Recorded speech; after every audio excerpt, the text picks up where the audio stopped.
Welcome back, everybody. This is going to be episode 2, and we're going to do an entitled parents video from Reddit. So yeah, it's diddly daddly with Allie time with entitled parents. So let's get started. Number 5. An entitled father asked me to give up my window seat for his child. Old story, but back in 2019, I went to Brazil to visit some relatives. On the way back, the stranger who was seated on the middle plane seats across from me with his child asked me if I could give up my window seat for his kid. I said sorry, but no, I paid an extra $200 for this seat. I was expecting him to be understanding and mind his own business, but instead he just glared at me. In my head, I said, okay, F you too, and went back to listening to my music while looking out the window. Not even 5 minutes later, a flight attendant taps me on the shoulder asking me if I could give up my seat for his kid. I pulled out my ticket and the receipt I got when I paid extra for the window seat and told her, no, I paid extra for a window seat. She said, okay, sorry to bother you, sir. I saw her walk back to him and say no for me. He glared at me one last time and that was that. I think he really thought he could get the flight attendant to take his side and force me out of my seat. Okay, I'm a parent. You can't go somewhere and expect other people to give stuff up just because you have a kid. And yeah, I'm sure it happens. I'm sure there are people that are nice out there and it's like, hey, it's okay, you can take my seat. But especially if someone says, no, it's their choice. It's their right. Sorry, that dude didn't have a reason to glare at him like that, in my opinion. There was no reason for that. That was uncalled for. The dude had every right to say no. It was his seat that he paid for, and he paid extra for to specifically have that kind of seat. So, yeah, I kind of agree. If I'm flying, especially by myself, and I paid extra for something, I don't want to give it up. People work too hard for their money. Are you kidding me? Number 4. Alright, so let's get into the next one on the list. This one is called Ridiculous Mother-in-Law. She's a little bit much, so I will just do a list of how she treats my fiance and me. While pregnant, my fiance posted something about abortion rights, which mother-in-law is completely against. Threw a fit saying we are disrespectful and only respect her when we want something, and went on social media saying kids change when the money runs out. I was making over $70K a year and my fiance worked full-time and hasn't lived with her for years. So her argument made no sense, and then said she wouldn't be in our daughter's life if we raised her to be a pro-choice. Number 2. Baby was born during COVID, so we had a bit of an extended stay, and they only let 3 guests in the hospital room, period. Only the same 3 people could come in to see me. Mother-in-law and my mother were in the delivery room. Threw a fit because an aunt wanted to meet the baby and couldn't come in, and told us that we are selfish and that we could have made time for them. Convinced the hospitals to let us leave the night before they left so everyone else could come to the house and meet the baby. Still threw a fit and refused to come over, then left the next day without coming to say bye. The aunt did come to the house though. Number 3.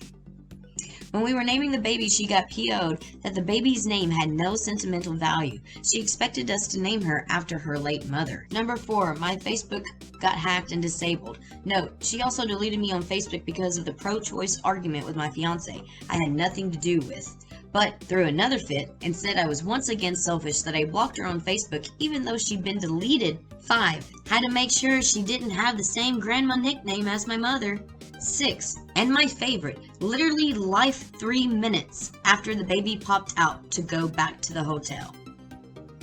My daughter is almost a year old now and has not even called or video called to see the baby once, but somehow we are the problem.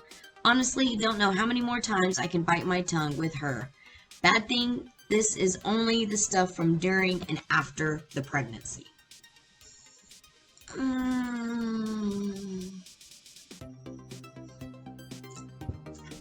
I just would cut your losses and move on. Like, yeah, I think I would have to just cut losses and move on. Sometimes if somebody isn't okay with your choices, you don't need them around. You don't need them around. Number 3.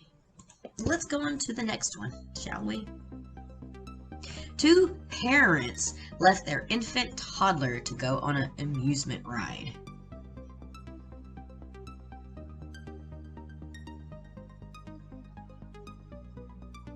Oh, I'm gonna have to definitely read this one. No. Okay. I went to Six Flags over this past weekend to celebrate a friend's birthday, and all was well until we were in line for this one ride. The line wasn't too bad, and it was about 30 to 40 minute wait. As we were waiting in line, I noticed these 2 parents with their toddler in a stroller just ahead of my group, and I thought to myself, how are they going to watch the kid and go on the ride? I naturally assumed that each parent would just take a turn on the ride and one would stay behind and watch their kid because that's the logical solution. Yeah, it is. And usually that's what happens if we're stuck there, end up going. We take turns. Nope! When it was time for them to go for the ride, we watched these idiots roll their stroller with the poor kid in tow into the fast lane, and they both freaking turned around and head towards their seats on the ride. The poor kid immediately started crying and sobbing for their mommy.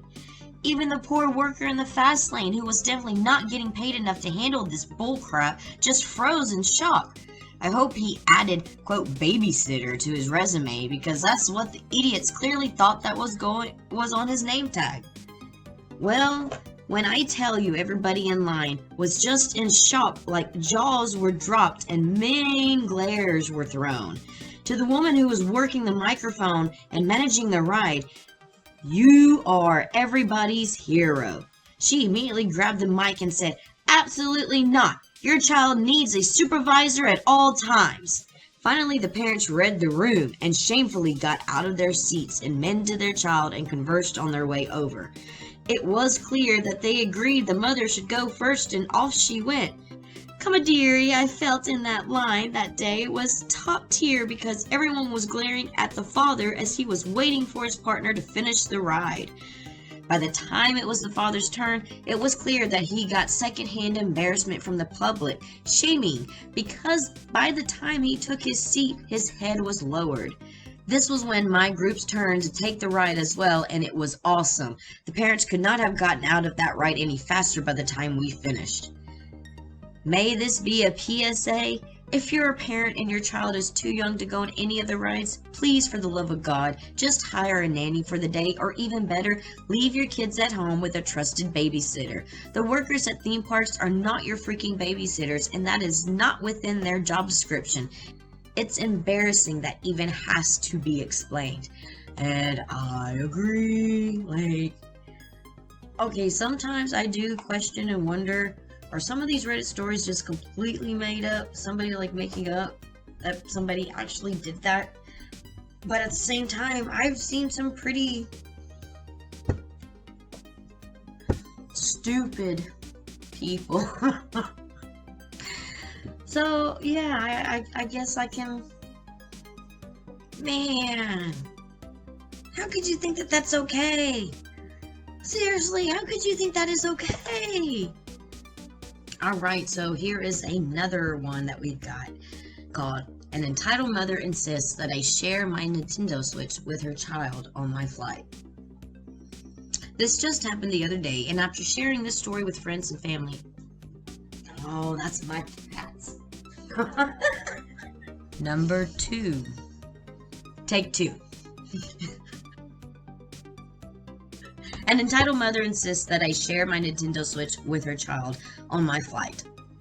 This just happened the other day, and after sharing the story with friends and family, a few of them suggested that I share it here. The scene is a Southwest airline flight. I was sitting in a window seat next to 2 lovely women, and directly horizontal from us was an empty seat, a mom and her son. The flight was taking off. For those who don't know, you are required to stay seated and keep your seatbelts on for the beginning of the flight until the captain says otherwise. I was strapped into my seat and decided to take out my Nintendo Switch for my carry-on beneath my feet. "Excuse me, ma'am." I didn't realize at first that the mother in the seats horizontal from me was trying to get my attention. She unbuckled her belt and moved to the empty seat by the aisle, closer to me. "Ma'am, with the video game." I lifted my head, but the stranger next to me nudged me as well. "That lady wants to get your attention," the woman next to me muttered. I turned my head to see this woman leaning across the aisle with her hands on the armrest of the aisle and seat in my row. "Sorry," she began. "I just wanted to know if there was any way that my son could use that game for a little while." "I'm so sorry," I began. "My Nintendo Switch is just really important to me. I don't feel comfortable giving it to anyone I don't know. I don't even let my sisters play with it." I was going to continue, but the woman cut me off. "Oh, my son's not like most kids," she replied. "He's not destructive. His cousin has one of those, and he knows how to play." She smiled and set her hand down. The two women seated next to me looked at me as if they were in disbelief. "I'm sorry," I said again. "I just don't feel comfortable. I brought it for me." "How old are you?" the woman said with a huff, retracting her hand and slapping it on her lap. "I'm 25, but I don't see how that matters," I replied, growing exceptionally uncomfortable. "Well," she began, clearly sounding agitated, "my son is 8. This is an hour and 45-minute flight, and he just wants something to do. He can't see it for a few minutes?" "No, I'm not comfortable with that. I'm sorry, but I'm expecting you to understand since this is my property." I put my head down and I unpaused my game as to ignore anything she had further to say. "Are you serious?" She seemed genuinely livid. "Well, insert child's name here. Sorry, buddy. Not everyone knows how to share," the woman said to the kid next to her. Her child started whining and kicking the seat in front of him. "Thanks for this," she said to me. "A sweet kid just wants to share with you, and you're being ignorant about it." Before I even opened my mouth, one of the ladies in my row snapped back at her. "How dare you bring that energy on this plane? She told you so kindly that she doesn't feel comfortable with passing her electronics to a stranger." The mother wasn't having it. She's an adult and can't share with a child for a few minutes of nearly 2-hour flight. "You should have brought something for him to do then," the woman in my row responded.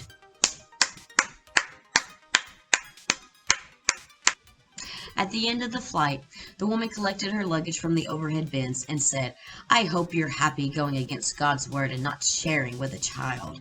Some of the people around us giggled. I'm sure that they all overheard the drama at the beginning of the flight. I've come across some entitled people in my life, but this strange lady took the cake. Yeah, I'm gonna say she definitely took the cake. I'm definitely going to agree with that. Let's see the comments. "Thou shalt not hog the Nintendo's Corinthians 4:20. "Thou shalt give it thy property to me." Female dog.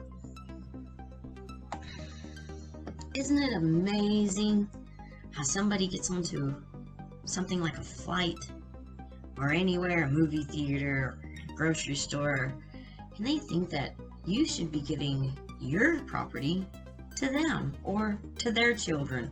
It's like, excuse me, ma'am, but if your kid wants a Nintendo so badly, why don't you go buy one? "Oh, you want mine? I tell you what, you can buy it from me." I mean, I would have gone as far as said, "You know what? I'll let your son straight up have it if he'll buy it from me. But I gotta be able to go buy my own when I get off this flight." And then when she starts saying, "Oh no, he just wants to borrow it. He doesn't want to actually keep one," I would say, "Oh, well, sorry then. I'm not sharing because I have no guarantee that you'll pay for it if it gets broken." Number 1. All right. So I think this is going to be the last one that we're going to do. It's going to be the last one on this video. Entitled mom brings her kids over to my grandma's pool uninvited. What is up with the entitled parents and going to somebody's pool? Like, okay, I get it. Yeah, you want to enjoy your time, but if it's not yours, If you don't own it, you didn't pay for it. Haven't even read this one yet, and it's just so many of these about an entitled parent at a pool. All right, let's get into it. My grandmother has a nice in-ground pool in her backyard. There isn't a fence or a wall so other people can see it. One day she saw one of her neighbors bringing her kids over with their bathing suits on and carrying pool floats. My grandma was so confused because she has never even talked to this neighbor before. She went outside and asked them what they were doing there. Entitled Mom and Grandma, EM and GM. Oh, I'm just bringing my kids over for a swim. Do I know you? No, but we're neighbors, so I figured you could let us swim here. Entitlement smile. My grandma is just baffled by this. Yeah, I would be too. I think my jaw would just drop and staring at the person like, are you for real? Grandma, I don't even know you, and this isn't a public pool. Then why isn't there a fence or a wall? Isn't that how entitled parents or entitled people are? Then why don't you have this? Why don't you have that? Why don't you pay for it for me then? God. My grandma was getting fed up at this point, so she just shouted at her for her to get out before she called the cops. The mom sighed loudly and obnoxiously and told her kids, "Sorry, you can't go swimming. This lady isn't going to let us into her pool." Then they wandered off to their own house and thankfully haven't come back since. Edit. It's illegal in my country to have a pool without a fence, but my grandma's wooden fence got damaged, basically destroyed, by a tornado the previous year, and we're planning on replacing it with a better and stronger fence, but it took them a while to save up the money to pay for it. They were planning on replacing it a few weeks after this incident happened. Update. I talked to her this morning, and she's putting the new fence up on Wednesday. All right. Yeah, I just, with or without a fence, I'm sorry, to me, let's look at the comments, This has happened to me so many times over the past 20 years that I could literally fill a book with just entitled people trying to use my pool stories. And I always have a fence and locked gate. It's a long-standing joke in the world of pool owners. Really? Are you kidding me? So, is this really more of a normal thing? Is this why there's so many entitled parent pool stories around? Or just entitled parents going to pools that they don't own? Like for real? For real? Does this really? Okay. Let me know in the comments. If you own a pool, have you ever dealt with an entitled parent or an entitled person at all? Let me know down in the comments, because apparently this stuff happens a lot. Apparently. Please subscribe.